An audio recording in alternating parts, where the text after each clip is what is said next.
આજે માઘ સુદ ત્રીજ છે, બુધવાર છે, તારીખ 21/1/2026 વર્ષ છે. ગઈકાલે શું પ્રસંગ હતો? સુકમુનિનો જ પ્રશ્ન હતો. બોલો નીતિનભાઈ. વૈરાગ ક્યારેક ક્યારેક થાય નીતિનભાઈને, ક્યારેક વૈરાગ નથી થતો. બોલો નવરાજ છે, શું ધંધો કરે? વહેલા ઉઠતા હોય તો શું ફેર પડે?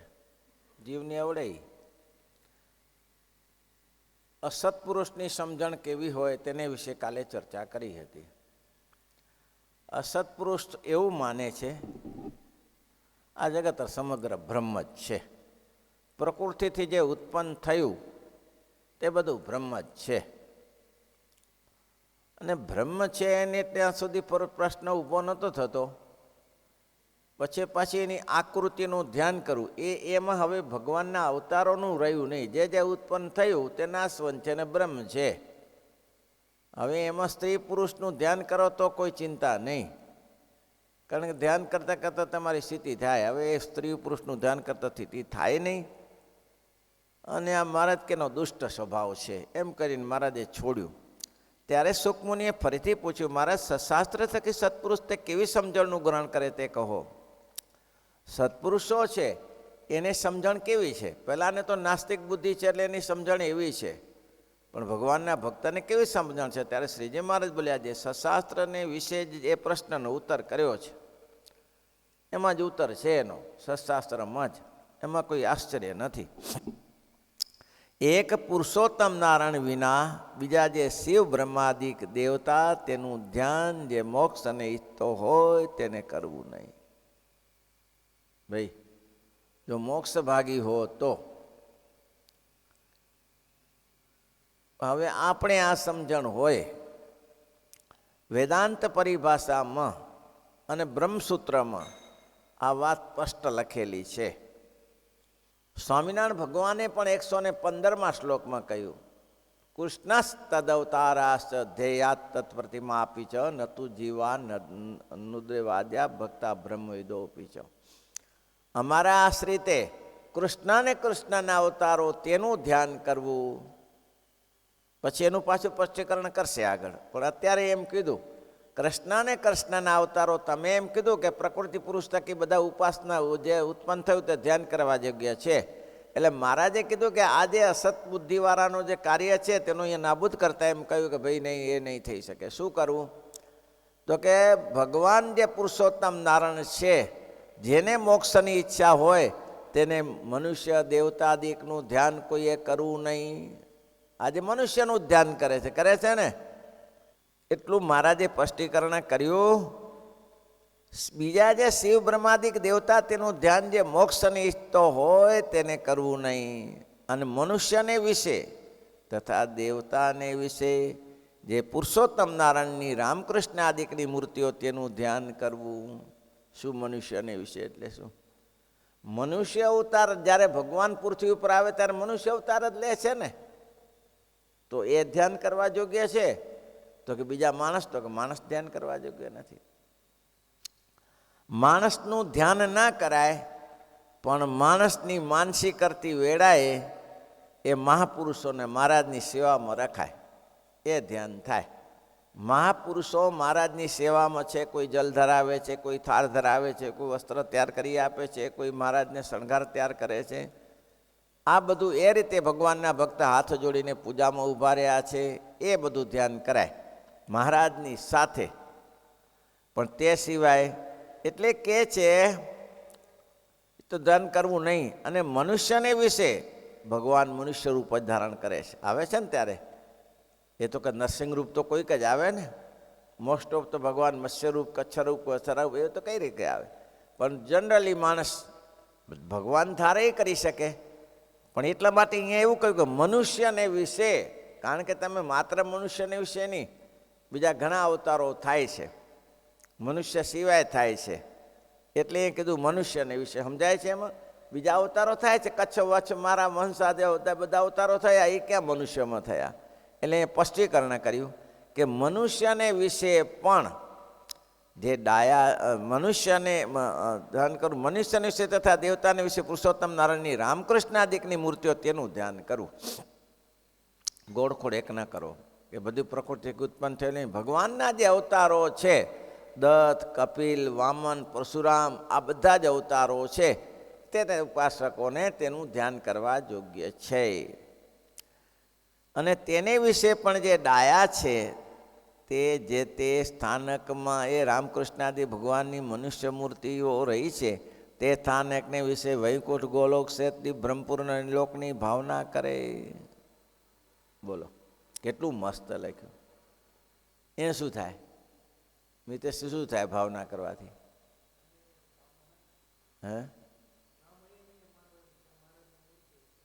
હા, દિવ્ય આમ એને ધ્યાન કરવાની મજા આવશે. હે દેહ દીપ્યમાન પ્રકાશ છે, અનંત મુક્તો હાથ જોડીને ઊભા રહ્યા છે, મહારાજની સેવામાં રહ્યા છે. અહીં તો તમારે એવું દેખાય નહીં ને. અહીં તો એવું ભગવાનની વિચરતા હોય ત્યારે અહીં શું દેખાય? અહીં તો કોઈ મૂર્તિ બ્રહ્મચારી જોડે એકલા ફરતા હોય અથવા તો મહારાજ એકલા નીકળી ગયા હોય કોઈ જગ્યાએ. અહીંની લીલામાં તો મનુષ્ય લીલા હોય. ભૂખ લાગે ત્યારે જમવાનું માગે, તરસ લાગે ત્યારે પાણી પાય, થાકી ગયા હોય તો મૂર્તિ બ્રહ્મચારીને ખોડામાં માથું મૂકીને સૂઈ જાય. અહીં તો એવું થાય ને તારે. સોદિત્રાના ઝવેર ભગત, અહીંના લીલા ચરિત્ર આવા છે ભાઈ. સોદિત્રાના ઝવેર ભગતની વાત મેં એક ફરાક કરી હતી. હવે રામ ઉપાસક હતા, ચુસ્ત રામ ઉપાસક. આ વાત પણ એ પાછળથી બતાવી છે. પ્રત્યક્ષ મળી મૂર્તિનું સેવન કરો. ચુસ્ત રામ ઉપાસક. સોદિત્રા ગામમાં આખો દિવસ રામ શ્રીરામ શ્રીરામ શ્રીરામ શ્રીરામ શ્રીરામ અખંડ ધ્યાન કરે. અખંડ પાછું એને આમ ધ્યાન કરવું એટલે ભગવાનની મૂર્તિને સંભાળી માળા કરવી, રામ જપ કરવો એટલે આમ એકાતાર થઈ જાય. સ્વામિનારાયણ ભગવાન સોદિત્રાને વડતાલ બે જોડે જોડે જ છે. એટલે સ્વામિનારાયણ ભગવાન વડતાલ ઘણીવાર પધારે ત્યારે કોઈ કહે, ભગત ઝવેર ભગત, સ્વામિનારાયણ ભગવાનના દર્શને આવું નથી? ના ના, મને તો આ મહારાજ મળ્યા છે બસ. એને કોઈ અભાવ ગુણ અભાવ કોઈ એવું કંઈ નહીં, આ મહારાજ મળ્યા છે. ભજન જ છે ને આપણું, આપણું ભજન છે. પણ જાય નહીં. ઘણો સમય વીતી ગયો. લગભગ એની ઉંમર 35-40 વર્ષની હતી. ભલે પહેલેથી જ લાગી પડેલા. એક દિવસ ઓચિતો અવાજ આવ્યો, ઝવેર ભગત, મહારાજ સ્વામિનારાયણ ભગવાનનો આશ્રય કરો. હા,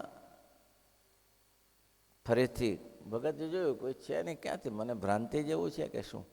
ફરીથી પાછો અવાજ આવ્યો, ઝવેર ભગત, સ્વામિનારાયણ ભગવાનનો આશ્રય કરો. પછી જોયું તો ઓહો, આ તો ભગવાન રામચંદ્રજી બોલે છે. હાથ જોડી સ્તુતિ કરી, શું પ્રભુ? ભગવાને કહ્યું, સ્વામિનારાયણ ભગવાનનો આશ્રય કરો. આજે પ્રગટ બિરાજમાન છે એ સ્વરૂપ એક જ છે, પણ પ્રગટની ઉપાસના બહુ મોટી છે. પરોક્ષથી ભવતણો પાર આવે નહીં, પરોક્ષથી ભવતણો પાર આવે નહીં. વેદ વેદાંત કહે સત્યવાણી, વેદ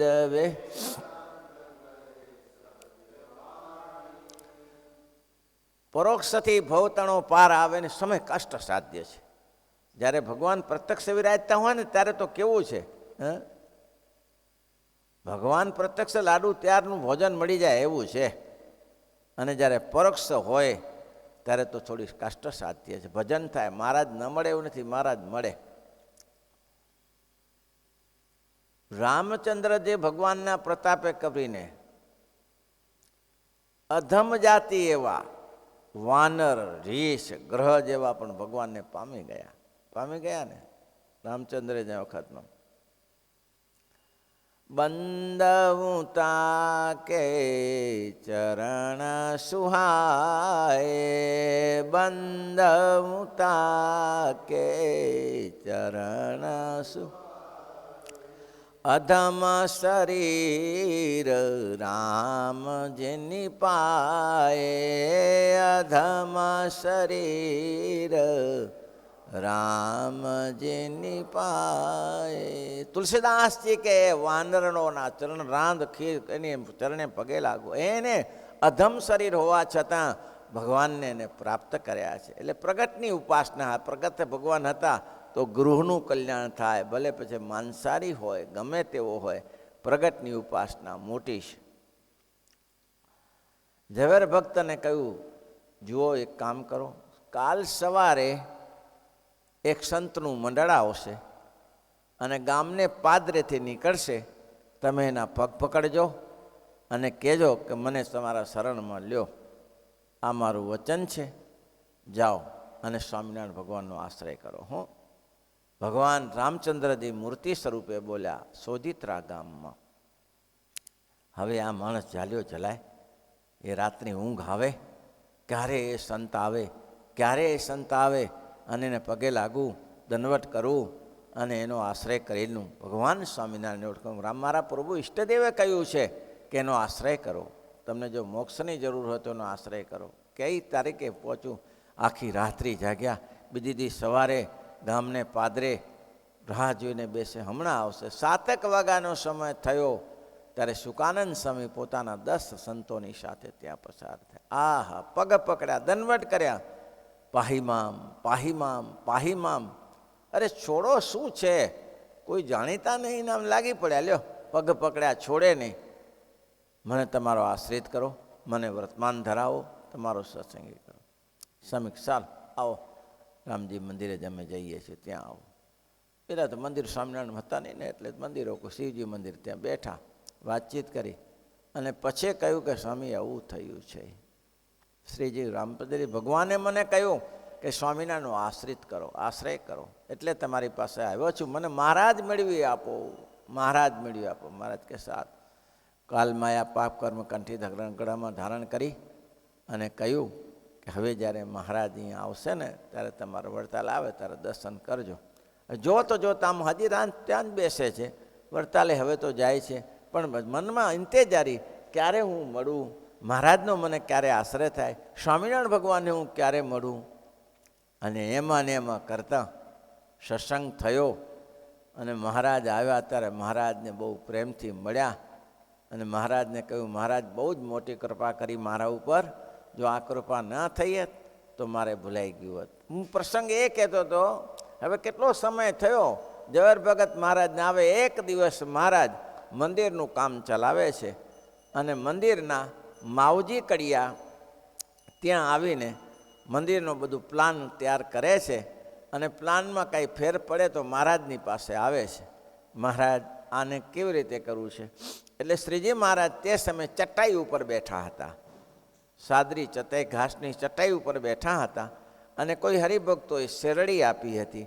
તે મહારાજ પોતાની હાથે શેરડી સુધારી માદળીએ નાના નાના કરી ચૂસતા હતા. તે દરમિયાન ઝવેર ભગત ત્યાં ગયા. મેં કીધું ને, અહીં તો મૂર્તિ દિવ્ય ભાવ ના કરો તો અહીં તો માઇક ભાવ જ છે. અહીં તો માઇક ભાવ છે. કેવો ભાઈ ખાવું પીવું, આ શેરડી ખાય છે, બોલો, અને ચટાઈ ઉપર બેઠા છે. તો ઝવેર ભગત ત્યાં જઈને બેઠા. મહારાજ કે ઝવેર ભગત આવો. ઝવેર ભગત બેઠા, મહારાજ શેરડી ખાવાનું ચાલુ રાખ્યું. બરાબર. તે દરમિયાન માવજી કડિયા મહારાજને પૂછવા માટે આવ્યા કે મહારાજ આ ભાગ કેવી રીતે દોરું? ત્યારે શ્રીજી મહારાજે પોતાના હાથેથી જમીન ઉપર લીટા દોરીને પ્લાન બતાવ્યો. લ્યો, કાગળ પેને નહીં. આ ભગવાન પૃથ્વી ઉપર આવે ત્યારે મનુષ્ય કૃતિ એવી જ હોય. તો આંગળીથી આમ લીટા, આ શિખરનો ભાગ આ રીતે કરવાનો, ઘુમટનો ભાગ આ રીતે કરવાનો, ભગવાનના નિજ ગ્રહ આ રીતે કરવાના. આંગળીથી આમ ચિત્રીને બતાવે. બોલો, ભગતને સંશય થયો, ઝવેર ભગતને. મને રામચંદ્રજી એમ કહ્યું છે મોક્ષની ઈચ્છા હોય તો સ્વામિનારાયણનો આશ્રય કર, પણ આ તો મનુષ્ય આકૃતિમાં, આ તો લીટા દોરે છે. એટલે ઝવેર ભગત વેચમાં પૂછ્યું, મહારાજ આપણું અક્ષરધામમાં સ્વરૂપ કેવું છે? આપણું અક્ષરધામમાં સ્વરૂપ કેવું છે? મારે આ બેઠું એવું, આ બેઠું છે એવું. પછી માવજી કર્યું પાછું પૂછે, મહારાજ આનું કેવું કરું? વરિયા થોડી વાર થાય ને પૂછે, મહારાજ પણ હું એ પૂછું છું કે આપનું અક્ષરધામમાં સ્વરૂપ કેવું છે? તો કે ઝવેર, મહારાજ અક્ષરધામમાં ચટાઈ ઉપર બેઠા છે અને હાથમાં ચપ્પુ લીધું છે, શેરડીનો ડંકો લીધો છે અને છોલીને નાના નાના માદળિયા કરીને જમે છે. એટલે માવજી ઘડિયા ચાલુ પાછા, બાબુજી આનું શું કરું, આનું શું કરું, આનું શું કરું? આ ઝવેરથી ચાલ્યું ના જાય. ઝવેર ભગતે, મહારાજ હું પણ અક્ષરધામનું સ્વરૂપ પૂછું છું. મહારાજ કે અક્ષરધામનું સ્વરૂપ જોશું. ત્યાં મહારાજે જોયું, ગયા અક્ષરધામમાં, ઓહો, ના ભૂતો ના ભવિષ્ય એવું અક્ષરધામ તો જોયું, પણ શેરડી ચાલુ પાછી ત્યાં. હા, અક્ષરધામ તો જોયું, દિવ્ય તેજો પ્રકાશમાં અક્ષરધામ જોયું, પણ ત્યાં એ ચાદરી ઉપર ચદર ઉપર બેઠા છે અને શેરડી જમે છે અને માવજી કડિયા પાસે વાતો કરે છે. બોલો ત્યાંથી. અને પછી ઝાલ્યો ઝલાય ભાથી, અક્ષરધામમાં જઈને આવ્યો પછી ઝાલ્યો ઝલાય, આ તેજ જોયું, આ મોટો દિવ્ય સિંહાસન, આ ભગવાનનું અક્ષરધામ, અધો પરમણ કોઈ પાર ન મળે અક્ષરધામ. અને પછી તો ઓહો ઓહો ઓહો ઓહો કર્યા કરે. માવજી કહ્યું કે મૂંગો મરને, મારે બગડે છે શું ઓહો ઓહો કરે છે એ કને બેઠો બેઠો? હા, મૂંગો મર, મારે કામ થાય. ઓલો ઝાલ્યો ઝલાય, જોઈને આવ્યો છે ઝાલ્યો ઝલાય. એટલે મહારાજે કીધું કે તમે જો અહીં જો માત્ર વિચારશો કે અહીં તો ભગવાન બેઠા સિંહાસનમાં બેઠા છે, ઘણી જગ્યાએ સિંહાસન સારા હોય કે ના હોય, તો માઇક ભાવ હોય ને. હા, પણ જો અક્ષરધામનું જો વર્ણન થઈ જાય, એ મહારાજનું ધામ ગોલોક વૈકુંઠનું વર્ણન આપણે કરતા જોઈએ, સાંભળતા જોઈએ, પણ મહારાજ કે કૃષ્ણની ઉપાસના કરનારા તે ગોલોક ધામનું ચિંતન કરે કે આવું ભગવાન ગોપીઓ અને ગોપોને સાથે એ વિરજા નદીને આ બધું છે એવું વર્ણન કરે. અને રામની ઉપાસના કરે શ્રેત વૈકુંઠ ધામનું શ્રેતોમય તેજોમય એવું અક્ષરધામનું ધામ છે, તે મહારાજના મુક્તો ત્યાં બિરાજે છે એવું ધામ કરે. ને ભગવાનના અક્ષરધામના મુક્ત હોય અક્ષરધામનું ધ્યાન કરે કે આહા હા, ન ભૂતો ન ભવિષ્યતિ, એવું ભગવાનનું અક્ષરધામ છે. બાકી અહીં તો પછી એવું જ થશે, શું શેરડી ખાતા, ગરમી લાગે તો તરત છાણે બેસી જાય, હા થાકી જાય તો ઘોડા ઉપર બેસે, ઘોડો ના હોય તો કોઈનો માણસા ખંભા ઉપર બેસી જાય. લ્યો, હવે આ જયરામ બ્રહ્મચારી 10 કિલોમીટર મહારાજને લઈ જતા, ઓહો વજન શું હશે, વજન શું હશે? એ ધારે તો ખોબા, એક ધારે તો એ રહી જેવું વજન કરી નાખે અને ધારે તો બ્રહ્માંડનું વજન મૂકી દે. મહારાજનો સ્વભાવ છે એવું. શરણાગત પાપ પર્વતમ ગણિત્વા ન તદીય સદગુણમ અણુમાપ્ય તુલમી મન્યતે સહજાન. ભગવાન કહે છે જે ધારે તો ભગવાનના પાપ છે અલ્પ કરી નાખતા હોય તો પોતાનું શરીર અલ્પ કરી નાખે એમાં શું આશ્ચર્ય છે, અને એ ધારે તો પોતે મહત શરીર કરી નાખે એમાં શું આશ્ચર્ય છે? એ તો એની ઈચ્છાની વાત છે, સ્વતંત્ર છે, પણ આ પૃથ્વી ઉપર તો સામાન્ય દેખાતા હોય. હા, પછી ક્યારે પણ ઝવેર ભગતે મહારાજને પૂછ્યું ને કેવો અનન્ય નિષ્ઠા કરી, કેવો આશ્રય કર્યો હશે. આ હા હા, કેમ? ચોંટવાનો સ્વભાવ તો હતો જ એને. લુખા ના ચોટે, ચોટે લુખા ચોટે કોઈ જગ્યાએ? ઘરમાં ન ચોટે, પત્નીમાં સ્નેહ ન હોય, છોકરામાં સ્નેહ ન હોય, આ રૂટીન ચાલતું હોય. પણ જેને સ્વભાવ ચોંટવાનો હોય એ ચોંટી જાય. તો કે પત્નીમાં ચોટે એ ભગવાનમાં ચોટે, છોકરામાં ચોટે એ ભગવાન સંતોમાં ચોટે. ચોંટવાનો સ્વભાવ છે ભાઈ. જેને ચોંટવાનો જ સ્વભાવ નથી, લુખા રખડતા હોય શું, તો છોકરામાં ના ચોટે, પત્નીમાં ના ચોટે, ઘરમાં ના ચોટે, મમ્મી પપ્પામાં ના ચોટે, ક્યાંય ના ચોટે. લુખા એમને રખડતા હોય કે કંઈ ચોટતા હોય કોઈ જગ્યાએ. પણ જો ચિક્કણ હોય અંદર, ગુંદણ અંદર હોય, ચોંટવાનો સ્વભાવ હોય તો ચોટ્યા વગર રહે નહીં, ચોટે અવશ્ય ચોંટી જાય. એવું છે. કેવી સરસ વાત છે ઝવેર ભગતની, કેવા ચોંટી ગયા. આહા, આ ન મળે હો, આ ન મળે, આ ન મળે, બ્રહ્માંડ ફરીએ તો આવા ભગવાન ન મળે. કેવો નિશ્ચય થઈ ગયો. એવું છે ત્યારે. પણ પ્રગટની ઉપાસના મોટી છે, એ પાછળ આવે છે. પણ અહીં એટલે સુધી કીધું કે ગોલોક ધામ એ બધાને દિવ્ય સમજવું. એટલું જ નહીં, ગોલોક ધામ છે એને એટલું દિવ્ય સમજવું નહીં. જુઓ, ઘણા બિચારા ઊંચી કોટીના ભાગ તો હોય છે. અમે સિદ્ધપુરમાં રહેતા હતા ત્યારે બધા નાના નાના સંતો બધા ભગત હતા, બધા દિવ્ય સ્વામી ને ઘનશ્યામ સ્વામી ને બધા હતા. ત્યાં એક ભગત આવે, નાનજી ભગત, મોહનના ફાધર, એને બહુ દિવ્ય દ્રષ્ટિ, બહુ જ દિવ્ય દ્રષ્ટિ. એને બિચારા કે, સ્વામી, ધ્રુવ ને પ્રહલાદની તો કથાઓ ઘણીવાર સાંભળીએ પરોક્ષમાં, ધ્રુવ ને પ્રહલાદની કથા તો ઘણીવાર સાંભળીએ અને સાંભળતા આવ્યા છીએ, પણ આ સત્સંગમાં બધું છે. આ છોકરાઓ જુઓ તો ખરા, હવે એ છોકરા તોફાને કરતા હશે, નહીં કરતા હોય? પતંગમાં પતંગ લઈને ફરતા હોય, ગળી દંડા લઈને ફરતા, દડા લઈને ફરતા હોય, દાંડિયા ઠોકાઠોક કરતા હોય. પણ એ ભગતની દિવ્ય દ્રષ્ટિ, હા, કેવી દ્રષ્ટિ! કોઈ કહે આ છોકરા તોફાન કરે, તે કૃષ્ણ નહોતા કરતા, સ્વામિનારાયણ નહોતા કરતા, એની સાથે બધા મિત્રો શાન નહોતા કરતા? એ તો બધા મુક્ત છે. ધ્રુવ ને પ્રહલાદની કથાઓ કરીએ છીએ એના, એ તો બરાબર છે, પણ આ શું ઓછું છે? ત્યારે આ સત્સંગમાં આ નાના નાના છોકરાઓ કેવું ભજન કરે છે, કેવા માળા કરે, કેવી પૂજા કરે, આ સત્સંગની સેવા કરે, એને આવો ભાવ રહેતો. લ્યો, અહીંયા કીધું ને, તમે એક માત્ર ધામને તો દિવ્ય સમજ્યા, ગોલો કોઈ ખોટી ત્યાં ધામને, પણ ત્યાં જે મુક્ત રહ્યા છે તેને પણ દિવ્ય સમજાય. એને દિવ્ય આ નહીં સમજાતું ભાઈ દર્શનભાઈ, આ બહુ કઠિન કામ છે. સાથે રહીએ ને એટલે ભાવ ના આવે, ભેગું થઈ જાય બધું. ગોર ને ખોડ મેં કીધું ભેગું થઈ જાય, આપણા જેવા જ છે.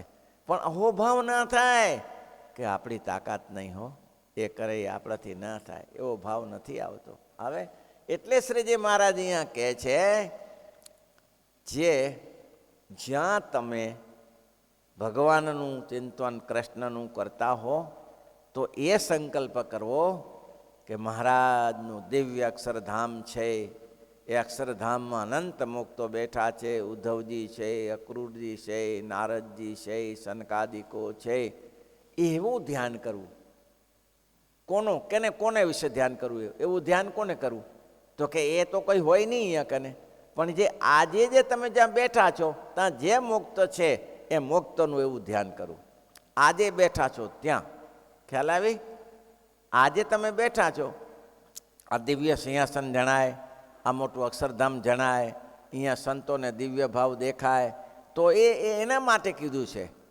અને મહારાજે કે જ્યાં રામચંદ્રજી હોય, ત્યાં મહારાજ કે હનુમાનજી હોય, લક્ષ્મણ હોય, ભરતજી હોય, શત્રુઘ્ન હોય, આ બધું કૌશલ્યા હોય, સુમિત્રા હોય, કૈકેયી હોય, આ બધું હોય.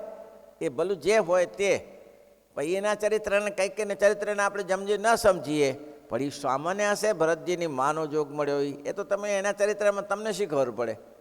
એને શાપ આપ્યો, એ શાપ ના આપ્યો તો બીજું ઘણું બગડી ગયું હોત, એ કોને ખબર છે? પાછું કૈકેયીનો શાપ ના થયો હોત બીજું ઘણું બગડી ગયું હોય. એનો શાપે મહત્વનો હોય. રાવણ કંઈ ઓછો હેરાન કરતો નહોતો કરતો દુનિયાને, તો એનો વિનાશ કરવા માટે કંઈક ભગવાને મનમાં મૂક્યા છો, છૂટકો જ નહોતો. એ તમે ને અમે કેવી રીતે સમજી શકીએ? પણ એવો દિવ્ય ભાવ રાખો. આ સત્સંગ મળે, આવા ભક્ત મળે. જુઓ આજના યુગમાં આ જેવા અત્યારે તમે સાંભળ્યું કે મોટા સંતો ચાંદ્રાયણ કરતા, અત્યારે કરે છે ને, ભગત કરે જ છે ને, નથી કરતા ચાંદ્રાયણ, તો તમે કેવા મુક્ત જોવા જશો? ત્યારે એ શું ખાવાનું બંધ કરી નાખે? એ શું બોલવાનું બંધ કરી નાખે? હરવા ફરવાનું બંધ કરી નાખે? એ તો બધું થશે જ, પણ છતાંય ભજન કેવું થાય છે. સંતોના જોગમાં આવીને કેવી લોકો 50-50, 100-100 માળા કરે. બારે જઈને જુઓ તો ખરા કોણ માળા કરે છે. તારા અક્ષરધામ તુલ્ય ન સમજાય તો શું સમજાય? ત્યારે થાય છે માળા, એક માળા થતી નથી. સવારે પૂજા થાય તો લોડર લોડ કરીને ઊભા થઈ જાય અને અડધી કલાક પૂજામાં બેસી રહે છે. કોને જોગે કરીને? સંતોને જોગે કરીને બેસી રહે છે. સંતોનો સમાગમ છે. એટલે મહારાજે કીધું કે આ સમજવું કેટલી સરસ વાત છે ભાઈ. જેમ ઝવેરને વસ્તુ સમજાય જી, આ અક્ષરધામ ને આ મુક્તો, પછી ક્યાં ફેર પડે? શ્રીપતિમ શ્રીધરમ સર્વ